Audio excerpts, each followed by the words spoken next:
All right, everyone. Welcome to the AMT-HOSA Phlebotomy Competition webinar. It's so nice to have all of you here, and I see that we have people from all over the country here, so that's amazing. We hope you have a wonderful experience today. So my name is Bhavesh Mane, and I'm the Eastern Region Vice President for HOSA, a member of your International Executive Council. So what that means is I've served and been a chapter member, been a local officer, state officer, and now I have the honor of serving all of you, representing all of you at the international stage. I'm a 5-year HOSA member, so it's been a journey, and I hope all of you have just as an amazing journey as that. So now, I want to thank all of you for taking the time out today to learn more about the AMT-HOSA phlebotomy competition and the various different opportunities that HOSA and the American Medical Technology Association has to offer you.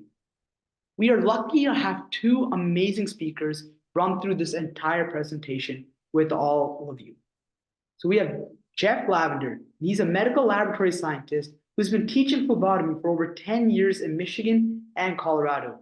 He's an Army veteran, and he's the past national president of the AMT.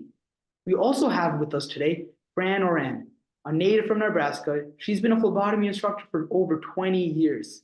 She graduated as a medical assistant, or MA, in 1982, and has been a certified phlebotomist since 2008. An educator since 2003, she's a member of the AMT Board of Directors. I'd also like to give special thanks to many of the important members that made this webinar possible today. First off, Kathy Sylvia, the Executive Director of the AMT, Ms. Nancy Pudelik, the Business Development Manager, and Ms. Susan Rajkovic, the Director of Marketing and Partners. And finally, a big thank you to American Medical Technologists for helping HOSA through the phlebotomy competition and being a partner for all of us here. And last but not least, thank you to all of you, because this wouldn't be possible if all of you hadn't taken the time to join, learn, and engage in everything we have to offer today. So we hope you have a wonderful time. We hope you learn a lot. If you have any questions, feel free to type it out in the chat, and someone will hopefully answer as quickly as possible. Thank you all. Thank you, Bhavesh, for your warm HOSA welcome. Good evening and welcome to the webinar, the HOSA Phlebotomy Competition, sponsored by AMT. On behalf of AMT, I would like to thank HOSA for this wonderful opportunity. I'd like to thank Bhavesh for his wonderful introduction, and Bobby Crandall, Jan Mold, and Diane Bartok for being here tonight on this webinar with us. And just so everyone knows, this webinar is being recorded. So thanks again for joining. We're going to talk about one of the HOSA competitive events, the phlebotomy competition. AMT is really proud to sponsor this event. We are so excited to help students really learn about and engage in another allied health role within healthcare. Tonight, we're going to talk about why phlebotomy. We're going to talk about the HOSA competition itself. We're going to talk about the materials, the resources that will help students be successful. We're going to talk about how the competition actually connects to careers. And we're going to talk about how you can actually earn a national certification. And at the end, we'll have a question and answer session. And I will also put up our contact information for AMT, so you can reach out to us. If you think of a question after this evening, you can reach out to us afterward. Okay, so we'll get started. Fran's going to start us off. All right. Good evening, everyone. Let's start with what the practice of phlebotomy entails and why it matters in delivering healthcare. Here's why you might find phlebotomy of interest as you consider how to gain entry into the healthcare work field. It can be a great starting point for a career in healthcare and the medical field in general. Phlebotomists work directly with patients within a variety of settings, and training typically takes less than 1 year for a certification as a registered phlebotomy technician known as an RPT. provides a good salary, a median annual wage of $37,380, according to the Bureau of Labor Statistics.gov.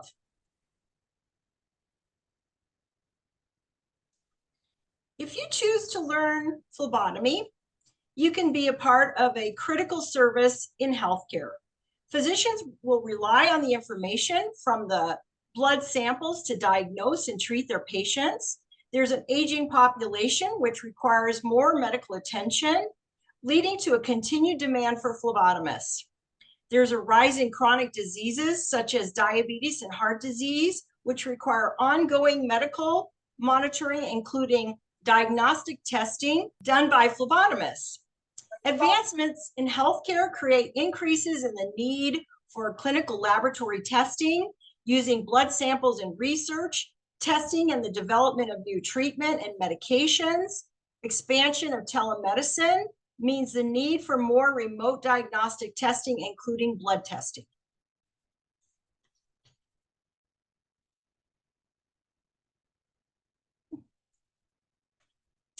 So phlebotomy is important, but what does the day-to-day work life look like? These are the essential tasks of the phlebotomy tech.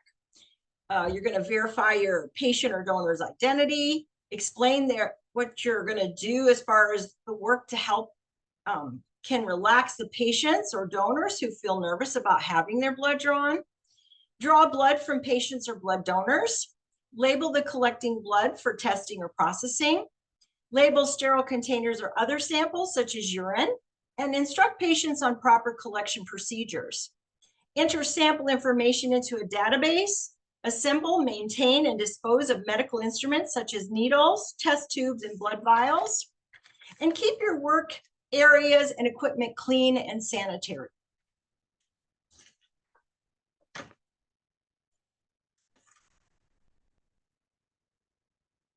So we started off with sharing the positives of being a phlebotomist, and like any important work, it has its challenges. Phlebotomists work a healthcare delivery schedule. This can include nights, weekends, and holidays. So there can be some long days and a lot of standing. Another thing is you may be exposed to bloodborne pathogens through needle stick injuries. So blood can contain infectious microorganisms, so you have to wear proper protective gear such as gloves and masks. Some patients are hard sticks.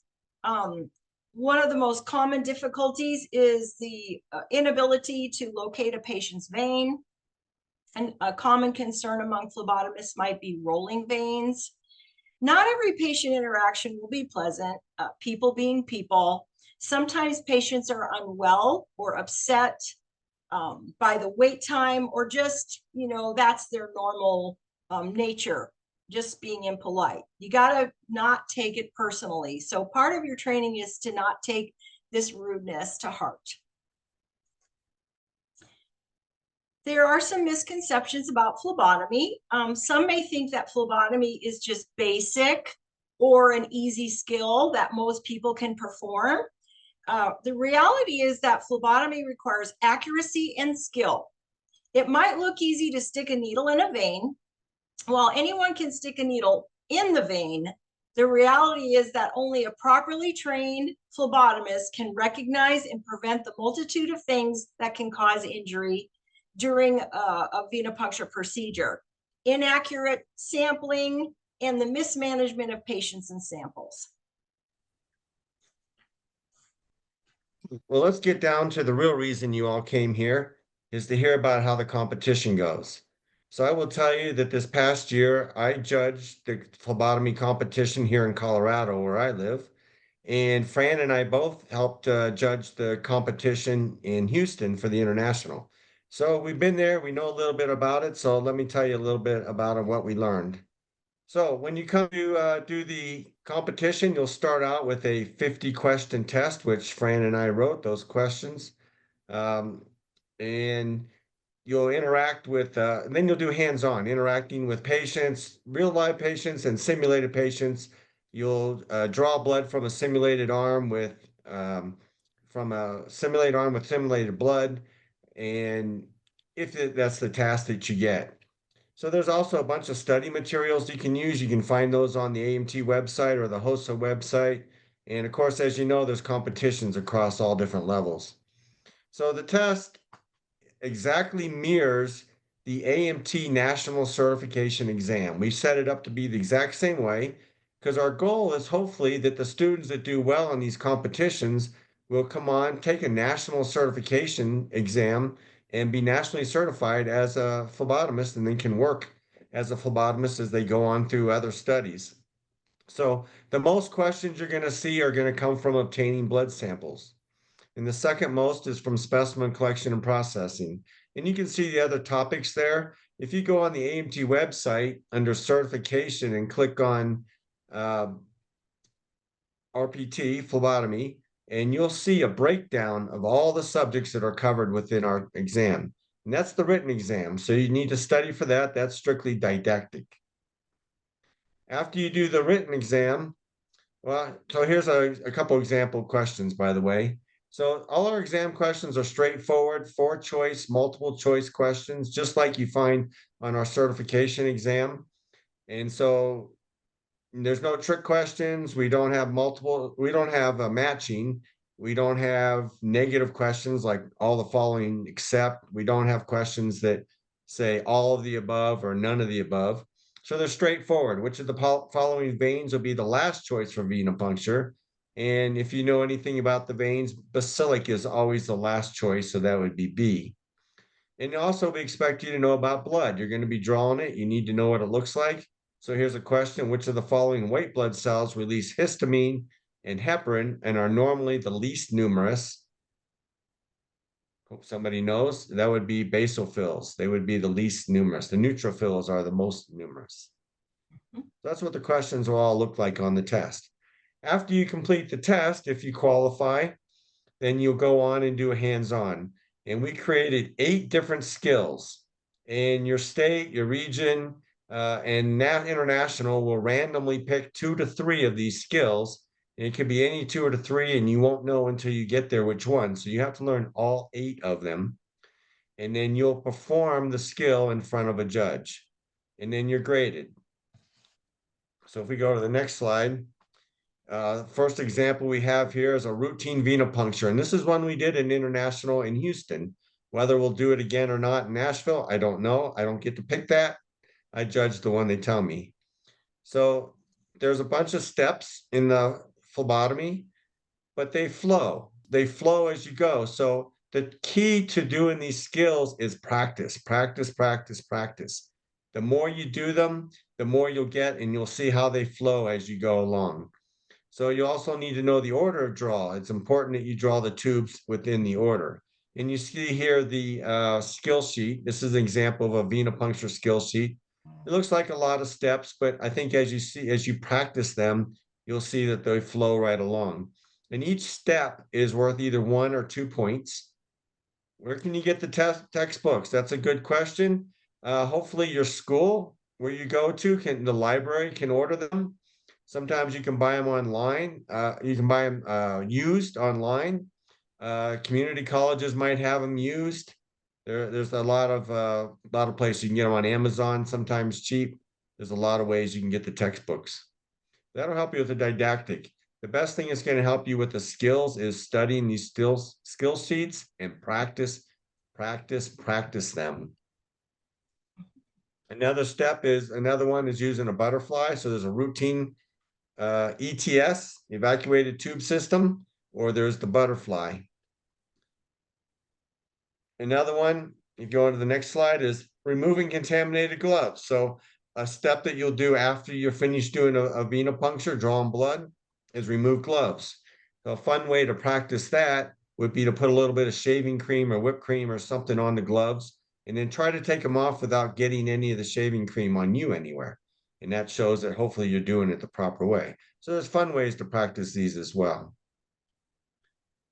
And the next one, so not everything in phlebotomy is drawing blood. Sometimes we collect other specimens, or we teach or brief patients on how to collect other specimens. And this is how to draw blood from a baby's heel. So it's very important that you draw it the proper way. And at the proper time and from the proper location on the heel. So you can buy cheap little rubber heels online and you can practice that. Don't practice on your little brothers and sisters or your nieces or nephews. That hurts. Get a rubber one and practice on that. So these are all the skill sheets. There's 8 of them. So the best way to prepare for this is to just take the skill sheets and practice them. And preferably, if you can get with a phlebotomist that knows what they're doing, maybe somewhere, local clinic or something, they can help you out. There's one more here is fainting. Patients will faint on you. So what do? Hopefully you don't faint too. You need to take care of them so they don't get injured and further injure themselves, and you can treat them appropriately. So you need to know how to deal with fainting as well. So the skill sheets are all over the place. Okay, so we hope you're excited hearing about the challenges and rewards of phlebotomy. So how do you find out how to prepare to succeed at this competition?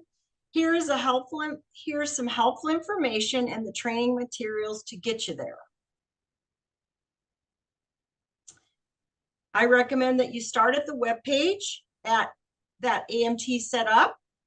Susan will tell you a little more about AMT in a minute, but AMT is a sponsoring organization for the National Phlebotomy Competition, and AMT has published some specific details that you will need to know about the competition tests, including all the skills that you will be assessed on. This page is where you will find all the detailed information about textbooks, hands-on resources, and links to the HOSA competition and rules.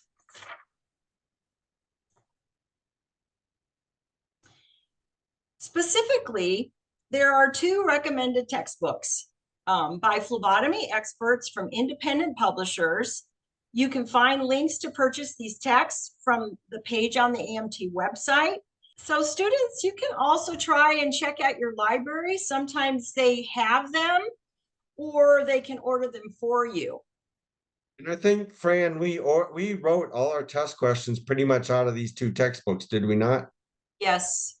Yes, so we these did. will be your 2 primary textbooks for the written exam. So you'll find these links that we have on this page readily available for practice materials from a mix of accessible online shopping sites. There's a variety of practice materials so you can browse and see what you may need for your own purposes. So as you can see on this particular slide, we have a venipuncture training arm and supplies. It's a fairly inexpensive product by NASCO and has the 3 main veins that you would use in the antecubital fossa, which is the anterior crack of the elbow.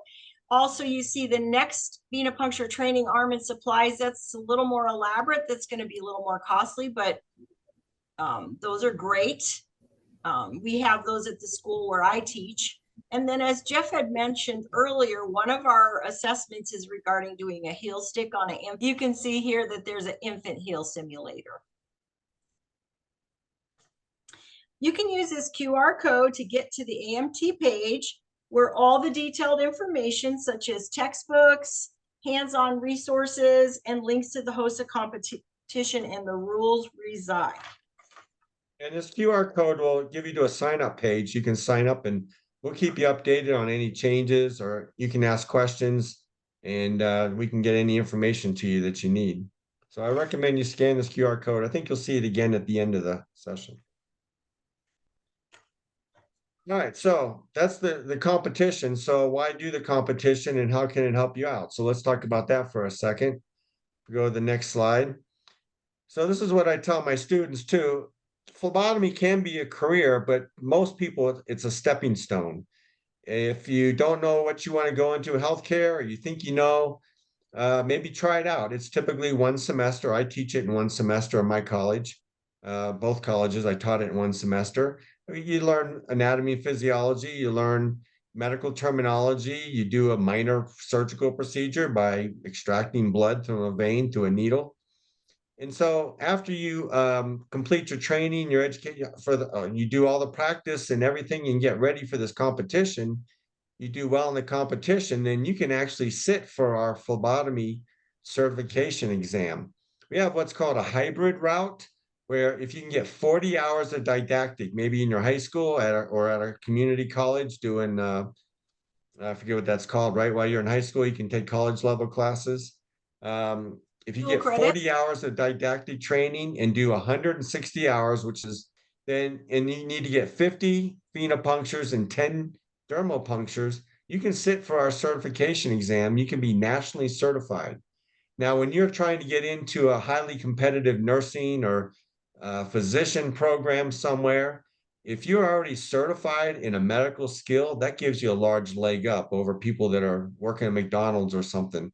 So do well in this competition, qualify to take our exam, and you can then show your national certification. If those of you in California, you have to be certified in order to get a license to work. The rest of the states, certification looks really good and helps you. And you can work as a phlebotomist while you go on through the nursing or physician or radiology. I get students that go into all different kinds of things.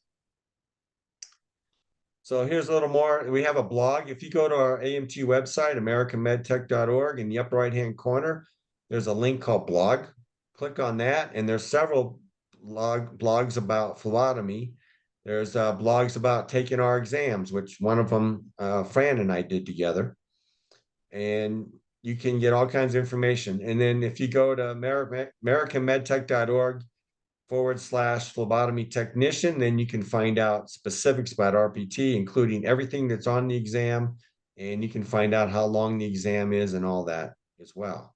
So take some time to go on there. So the winner from Houston, he went to Collins, Texas. He challenged our exam after winning, and he passed. Now a fully certified phlebotomy technician with AMT, and he's going to go on to be some sort of physician, I believe. But he may work as a phlebotomist now while he goes through school to make extra money. We also have a course available on our website that you can purchase called Fundamentals for Phlebotomy Technicians. Now, this does not replace a full regular program, but it's a very good overview, a good review of all the things you need to know to be a phlebotomy technician. It's very interactive, right online. You do it at your own pace. You can go back and forth and look at stuff. We have flashcards, key terms, quizzes, knowledge checks, everything on there. And it's a very good supplemental study resource. It's something that you can use as a review. So you go through a course, or if you're doing a self-study, you might want to be interested in purchasing that review course. We also have practice exams that you can take, and they're written by a different group of people than write the actual exams, but it covers the same material. So we have resources to help you if you would like to get certified as a phlebotomist after doing a competition. But you got to get prepared for that competition and do well first. Hey, Jeff, is there Yes. any way that we can go back one slide? There was a person who was interested in getting those links or those. There you go. I don't control the slides, but there you go. Thank you. Or if you do the QR code and ask about those, well, we'll send you information and tell you exactly how to find those. Okay, I think The they got QR it. code will come up here again in a few minutes. But it's back to you, Susan. Okay, thank you. So once you pass your AMT exam, you automatically become a member of the AMT professional organization. So both Jeff and Fran are members of AMT, as well as the winner of the HOSA competition last year in the secondary division. So you might ask, who is AMT? Well, like HOSA, AMT began because industry professionals saw a need to improve the field. For HOSA, it was educators in health occupation, in the health occupations field. And for AMT, it was laboratory professionals and leaders joined together over 85 years ago to improve the allied health professions. So we are actually a not-for-profit certification agency and professional membership association. We have over 100,000 members. And AMT is really valued and trusted by employers for our integrity, our diversity, and our practicality. We have 12 different certifications that span the medical, dental, and laboratory fields, as well as a certification for allied health instructors. So next slide, please. So one of AMT's strengths and differentiator are diversity. Because we offer medical, dental, and laboratory certifications, as well as health education for instructors, our diverse membership, this diverse membership among a varied allied health certification really delivers greater versatility and a broader, well-rounded perspective about the skills, the knowledge, and the competencies that our members can leverage throughout their careers. So we're putting up this slide again on purpose so that all of you have a chance to grab the QR code. This is for our AMT-HOSA page. And again, this is where all the information for the textbooks, the hands-on resources, links to the HOSA competition and the rules reside. We also have an AMT-HOSA email on here that you can contact us with. It's AMT-HOSA@AmericanMedTech.org. So if you have further questions, you can go ahead and email us and we'll get back to you as well. So now we have time for a question and answer, questions and answers. If you want to raise your hand, I think Jan is gonna run the show with the hand raising. We're getting a lot of questions about when the competitions are. We recommend contacting the state advisor or looking at your state website. The competitions are run sometimes they're done in the fall for regional conferences, and sometimes they're done in the springtime. So we would recommend being aware of your state's rules on when the competition is at the state and regional level. Is there an age limit? There is not an age limit for HOSA competition. You may see in the chat that it's been answered that there may be some state regulations on how old you have to be to get actual live sticks, and those need to be done before certification. Yes, some states have a rule that you have to be 18 to do those sticks, but we do, if you decide to sit for certification, we can certify, and we have a provisional certification that will allow you to get certified and then do your phlebotomy draws and sticks on human sources when you do become 18. So we do have that provisional certification for those particular people living in those particular states. Eliza, if you could unmute yourself. Sorry, I didn't realize that you said my name. I was helping somebody else in the comments. That's fine. Oh, would you say like anyone who wants to work in a hospital would need to know this? I would say this is an excellent opportunity, an excellent chance to learn the very basics of anatomy and physiology, medical terminology, and working with patients one-on-one. And so pretty much every healthcare field involves those things. And so this is part, I think it could be beneficial to you as it's an excellent entry level program.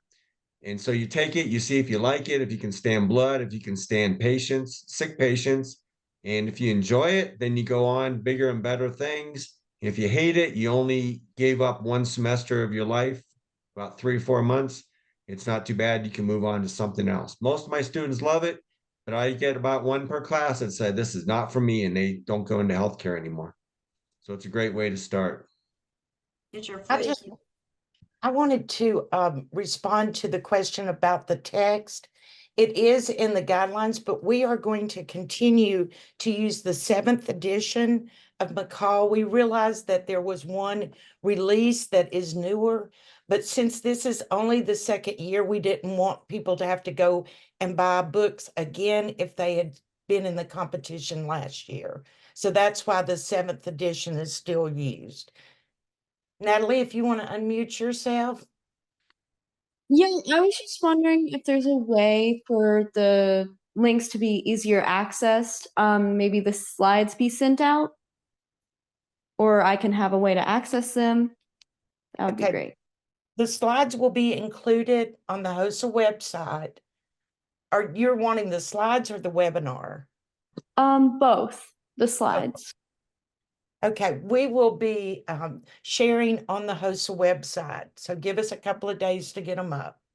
Thank you so much. And you'll, Uh-huh. since you attended and registered, you will also get a follow-up email that includes that information as well. Yeah, I think last year we did send out the link to anybody who was on the webinar. Think if you could unmute yourself. Diane, can you go back to put a slide up that has that QR code? Because people then can scan that and then they can go to the QR and get more information. We can send the links to anybody or whatever from that QR code too. While they're doing that, Karthika, could you unmute yourself? Oh, sorry. Hi.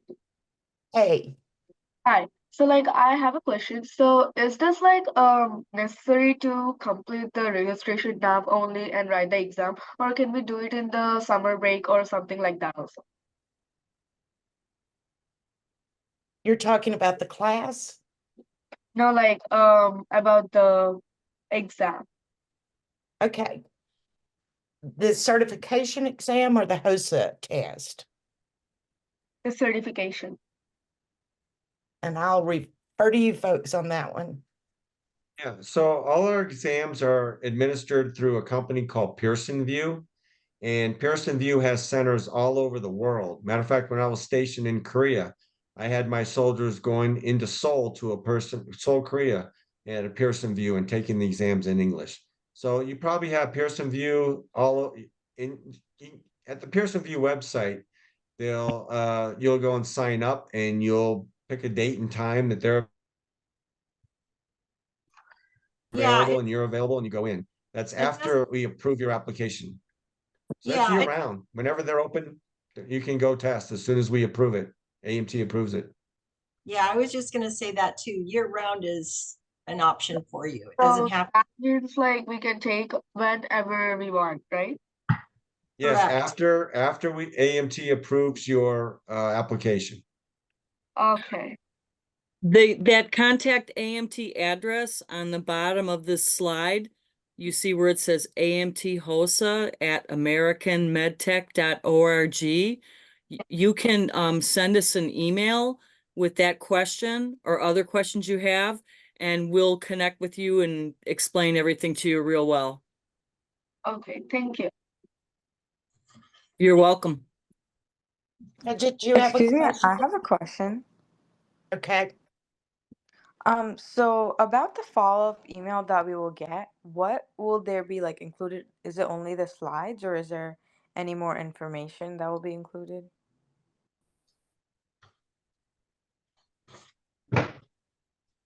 So we'll include the and I'll let our AMT friends answer as well, but we for sure will include the slides. This recording will share a link to the guidelines, and then if one of our AMT friends wants to share some of the information, that they will share as well on that follow-up email.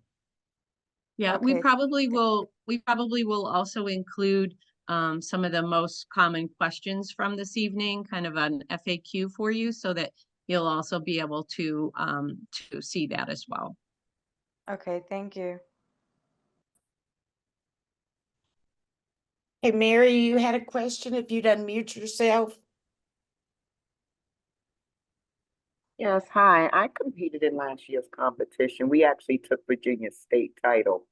My question is though that they didn't have, because I trained my students to practice on anatomicals. So they didn't have anatomicals. Is that a HOSA thing or is that an AMT thing as far as the equipment that's to be set up at the competition?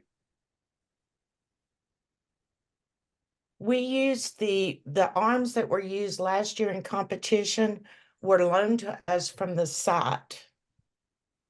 Okay. Okay, because I was wondering though, because like I said, this year I was gonna bring my own anatomical arm, but would that be allowed? No, ma'am. Okay. And I'm not sure, are you talking about an arm that, a simulation arm so that they could draw blood?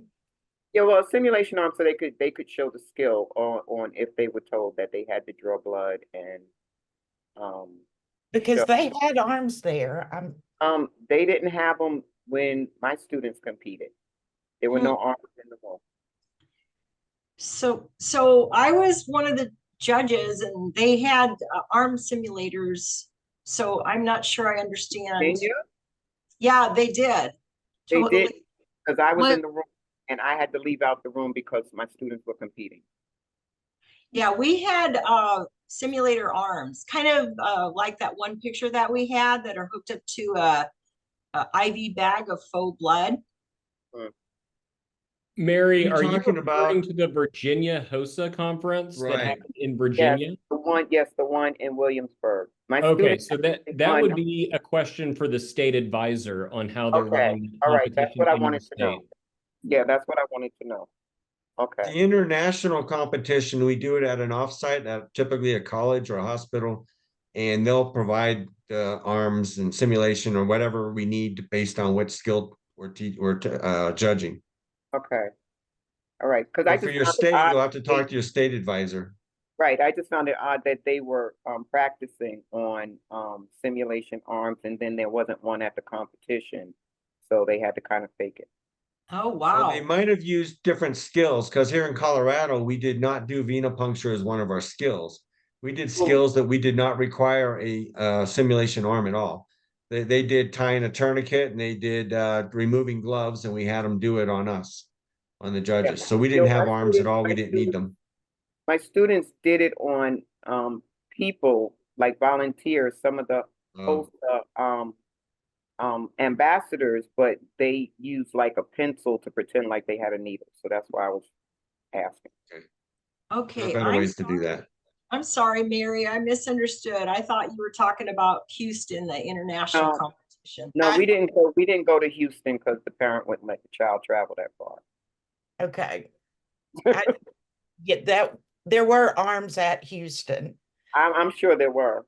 Okay. But again, talk to your state advisor.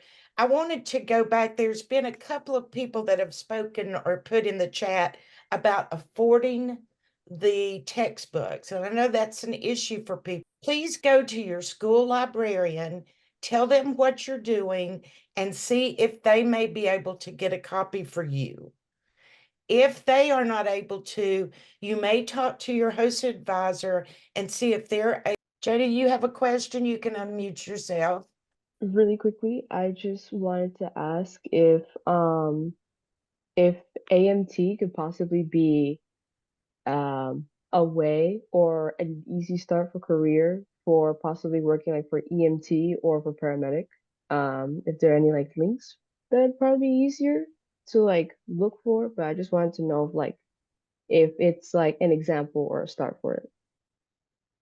So I'm a medical laboratory scientist, and when I retired from the Army from doing that, I went and became an EMT and a firefighter. So EMTs can start IVs. Starting an IV, inserting a needle to start an IV, and inserting a needle to draw blood are very similar. So that would give you a head start on that. Also, in a phlebotomy, like I mentioned, we do teach some anatomy and physiology, some medical terminology. So doing this phlebotomy competition will get you involved and acclimated to the medical field, which would make the EMT a little easier. Now, I will tell you, the National Registry EMT exam is a lot more difficult than the AMT's phlebotomy exam. It's no joke. I struggled with it and passed it. I didn't struggle so much with the AMT exam. So this is an EMT does not ask basic, simple questions like we do. They really mix it up, but it'll get you started. It'll get you involved in healthcare, and like I said, drawing blood and starting an IV, the way you insert the needle and find a vein is pretty much the same. It's just the IV is you're going to leave a catheter in there to insert fluids, whereas with phlebotomy, you are simply inserting the needle and drawing blood out. You don't leave anything in the vein. Pam Moore, if you'll unmute yourself. Yes, I couldn't see myself in the lineup for some reason. I don't know. I thought that my hand wasn't raised. I'm an advisor and I have been trying to buy the needles so my kids can practice. I've gone on Amazon, I've gone on all of the sites that sell like your equipment and your models and things for your classroom, but no one will sell you needles unless you have a number, a physician number. So I don't know how to get needles to let my kids practice. We have no needles.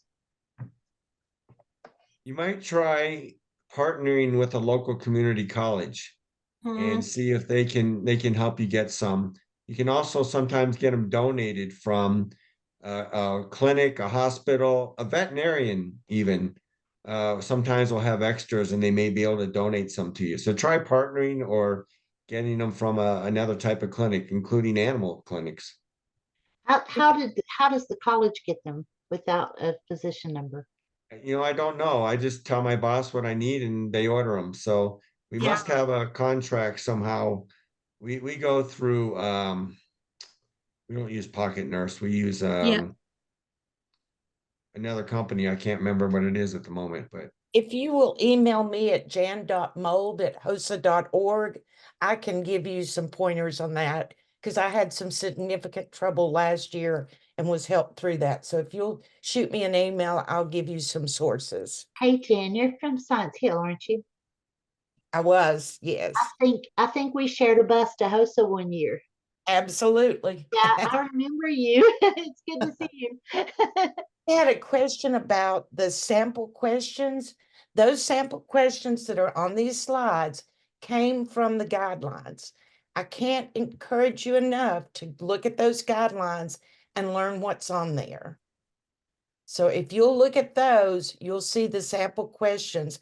All questions and skill steps are taken from the textbooks that are listed in the guidelines. There should be no surprises.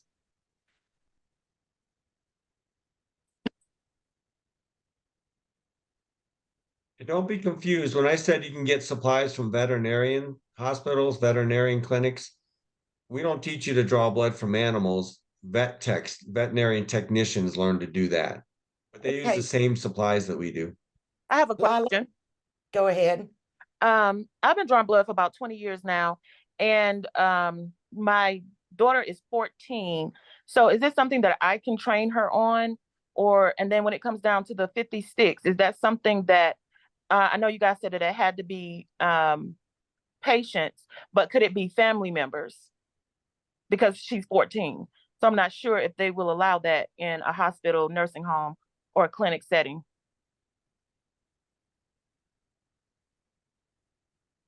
They have to 14 be is from humans. Yeah, it has to be from humans and I just said that. Hold on, I think you didn't hear my question.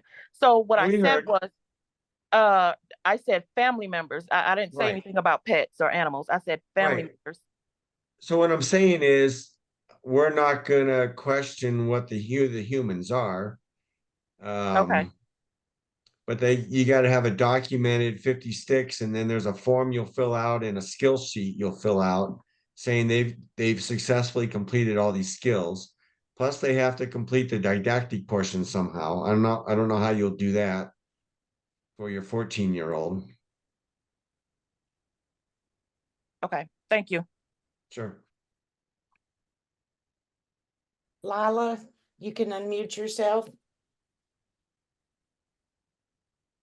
Yes. Hello. I had a question about the hands-on skills. So for like the venipuncture and like applying the tourniquet, would that be on the simulation arms or would we be doing that on real people? Everything you can do on a simulation arm, you'll do. Basically, the way we ran it this past year, if that's going to still be the same skill, is you'll come and you'll talk to the live patient because the simulation arm can't talk back to you.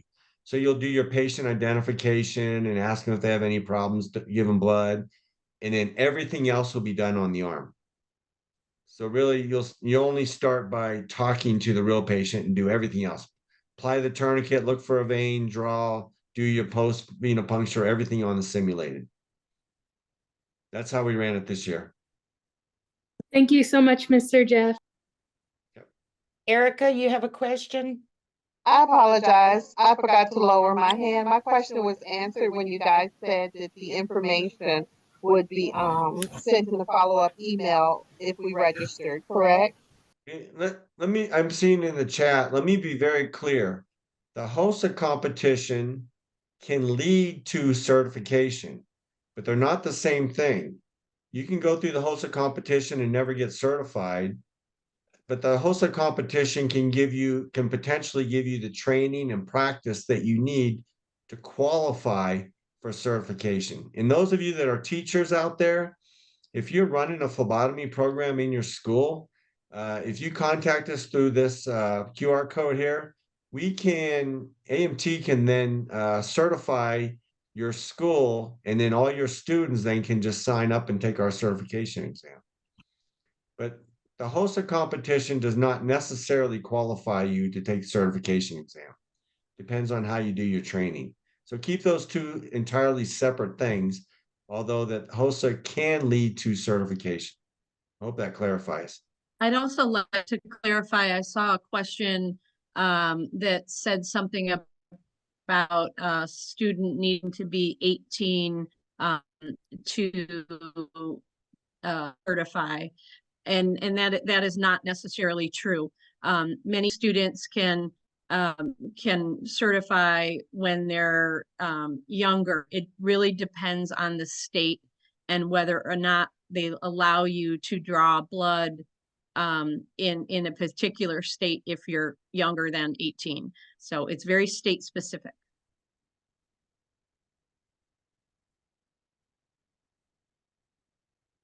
Kelly, you had a question? Yes, ma'am. So I was given the Phlebotomy Essentials by Ruth McCall, the enhanced 7th edition. And I was also given an exam review book that goes along with it. So did y'all use any questions or any of the questions for the exam based on the exam review book? Or is it just like things that are in paragraphs in the Phlebotomy Essentials regular book? So there's an organization out there called Clinical Laboratory and Standards Institute, and they write the standards for laboratories nationwide. It's not law, they're recommended. These textbooks are then written off of those standards. When the standards change, like they did in 2017, typically a new book comes out. So we just simply read the textbook and we make up questions out of that textbook. I know there's a study guide. There's also a workbook that goes with it. I don't use those in my course. I don't think they're necessary, but if they help you, by all means, if you have access to them, study them. Any of these things that you can get. McCall is excellent. She's very smart. She's very good at this. She sits on the CLSI standards committee, writing those standards. So I think her book is very good. Kathy Booth helps us write our actual exam questions at AMT, and her book is very good. And they're both based off those CLSI guidelines. So studying one book over the other or reading only a study guide in itself won't get it, because everything in the book is fair game. Mm-hmm. Yeah, and we also use outline to base what question, the certain percentage of questions based on the type and category. Thank you. Okay. Ariel, you had a question? Angela, you had a question? Yeah. For the charting portion of the competition, is there a certain way on how we were supposed to do it? But you're correct. In the last page of the guidelines, number 16 is a HOSA chart note, so that you would document on there if you obtained blood through the closed system, if you used a butterfly. So yes, you would be charting what you've done if the rubric requires it. Okay, thank you. You're welcome. Skylar, you had a question? Oh yeah. All right, so I was wondering for like the test portion, are all parts of the all right, so are the tests from like previous years the same? And if they're not, is there like any way to like use them as like practice tests, kind of? The way that HOSA tests work, if you read your general rules and regulations, 25% of all tests are new, and then they're rotated backwards. So basically what we encourage you to do, because states can decide that they're going to write their own test, what we encourage you to do is to look at that test plan and maybe write your own questions, use what works for you for Quizlet. But for the 50 questions, 42 of them, or 42% of those, will come from obtaining blood samples. But as far as practice tests, we don't give practice tests. I'm going AMT to try to does get sell practice tests. I'm going to try to get these last two questions in. We've got one from Sam. If we can get yours. I had a question. When they're drawing blood, are the needle sizes different for both adults and children? Can be. Right. That's one of the things we teach you, the skills we teach you in the phlebotomy program is how to select which needle to use. So we might use like a 23 gauge or 25 gauge, a very small one on like a hand or a small child, but we probably use a 21 or 22 gauge on an adult, and we use a 16 gauge to draw donor blood for blood donations. So it varies, but it also varies. Even an adult, you may have to use a smaller gauge if they have small veins. Certain people, groups of people have smaller veins, or like my dad, he's 85, but he's had a lot of veins blown out because he's on blood thinners and he has all kinds of problems. So they have to use a very small gauge needle. You always want to use the largest gauge possible to try to avoid things like hemolysis. Okay. If you'll unmute yourself.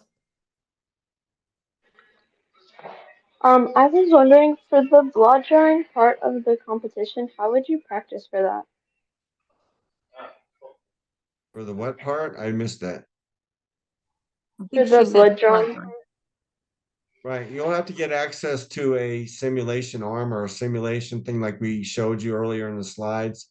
There's a lot of them out there. You don't have, we just recommended a few.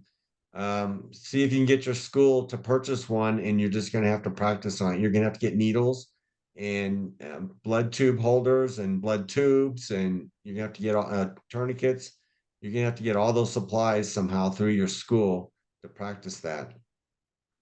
Michael, last question. Real quick, another thing too, Sam, I believe it was Sam. If you don't have the supplies exactly like you would need, you can still go through the steps, simulate the steps. I had students who can use like a rolled up towel and pretend that's an arm. You know, worst case scenario, if you don't have anything to use, you can go through the motion with your hands and the steps till you can get those things that you need. Hey, last question, Michael, if you'll unmute yourself. Please go back to the sample question slide. The sample question slide is the same as what you'll see on the guidelines. Is there a specific question about that? Not really. Okay, if you'll just check on the guidelines. I want to thank these folks. AMT has worked so closely with us in providing you this opportunity. I know there have been a lot of questions about how do I do this? How do I get signed up in HOSA?